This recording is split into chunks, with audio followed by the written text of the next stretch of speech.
শহর থেকে এক বৈজ্ঞানিক ও তার অ্যাসিস্ট্যান্ট এক গ্রামে তার রিসার্চের জন্য এসেছিলেন। গ্রামটার কথা তারা ইন্টারনেটে শুনেছিলেন। স্যার, এই গ্রামে নাকি রাতের বেলা কেউ বের হয় না। শুনেছি কিছু ব্যাপার আছে। কি ভূতের ব্যাপার নাকি? হ্যাঁ। তুমি একজন সায়েন্টিস্টের অ্যাসিস্ট্যান্ট হয়ে এইসব ব্যাপারে কথা বলছো? Sorry sir. এই সরি টরি ছাড়ো, তুমি এই গ্রামের লোকেশনটা ঠিক দিয়েছিলে তো? হ্যাঁ স্যার।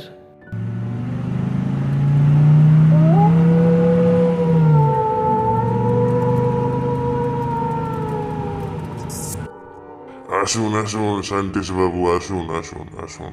আমি এই ভিলার কেয়ারটেকার। নমস্কার, আমি শ্রেয়ক এবং এ হলো আমার অ্যাসিস্ট্যান্ট শম্ভু। আমার নাম ভীম বটে। আসুন, আমি আপনাদের রুম দেখিয়ে দিচ্ছি, রুমে নিয়ে যাচ্ছি, আসুন। তারপর তাদের নিয়ে ভীম বাড়ির ভেতর চলে গেল।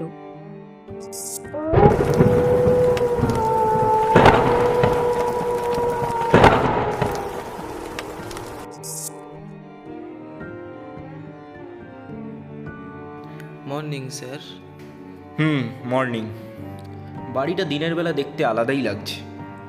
ছাড়ো, চলো যার জন্য এসেছি আগে সেটা কমপ্লিট করি, তারপরে বাকি কথা হবে। তারপর তারা নন্দপুরের অভিশপ্ত দিঘির দিকে রিসার্চের জন্য চলে গেলেন।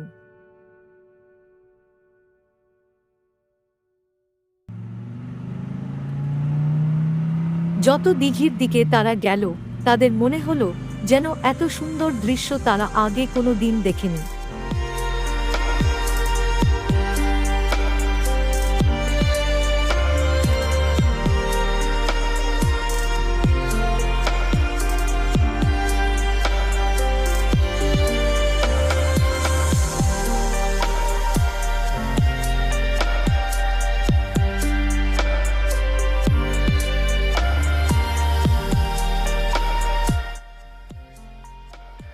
এই শম্ভু, জলের স্যাম্পলগুলো ঠিক করে নাও আর মাটি একটু নিয়ে আসো, কালেক্ট করে নিয়ে আসো। আমি বাকি বলছি কী কী করতে হবে তোমাকে, ঠিক আছে? Okay sir.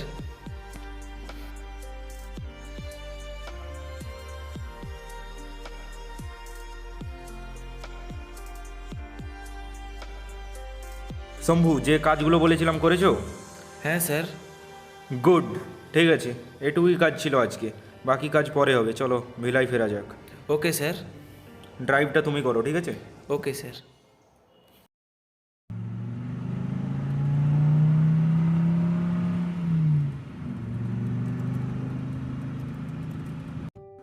স্যার, আপনারা কি ওই দিঘিতে গিয়েছিলেন?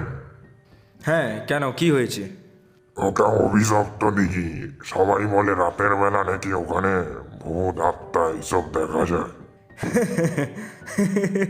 কি বলছো? তাহলে তো আমিও দেখতে চাইবো। তাহলে শম্ভু, আজ রাতে ওইখানেই যাওয়া হবে, ভূত কীরকম হয় আমিও দেখবো। Okay sir. না স্যার, ওখানে যাবেন না আপনারা। আপনাদের জীবনের সঙ্গে এরকম খেলবেন না। আমি আপনাদের আগেও বলে দিচ্ছি, ওখানে অনেক কিছু ঘটনা হতে পারে। আজকে তাহলে ওইখানেই থাকা হবে। শম্ভু, ব্যাগ গুছিয়ে নাও, ওইখানেই তাহলে আজকে আমরা থাকবো। Okay sir. না স্যার, যাবেন না ওখানে। আরে, আমি কখনো ভূত দেখিনি, আমাকেও ভূত দেখার সুযোগ দাও, এরকম বলো না। পরে আমাকে বলবেন না কিন্তু। কি হয়েছে, ওখানে কি ঘটেছে আমি কিছু জানি না স্যার। আপনি আপনার ইচ্ছায় যাচ্ছেন, আমার যেন এতে কিছু না হয়। না না, তোমার কিছু সমস্যা হবে না। শম্ভু, ব্যাগটা গুছাও। হ্যাঁ স্যার। তারপর শ্রেয়ক ও তার অ্যাসিস্ট্যান্ট দুজনে দিঘিতে গেলেন।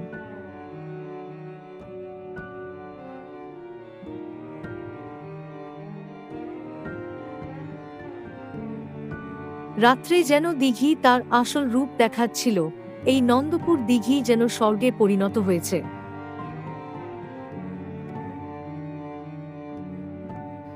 রাতের বেলা কিন্তু দিঘিটা বেশ সুন্দরই লাগছে, দিনের বেলা আলাদাই লাগছিল, এখন কিন্তু বেশ জায়গাটা আলাদাই লেভেলের লাগছে।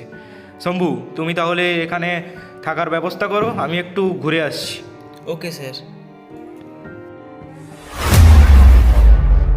বাঁচাও স্যার, হেল্প স্যার, স্যার বাঁচাও, বাঁচাও স্যার, বাঁচাও, বাঁচাও স্যার, স্যার।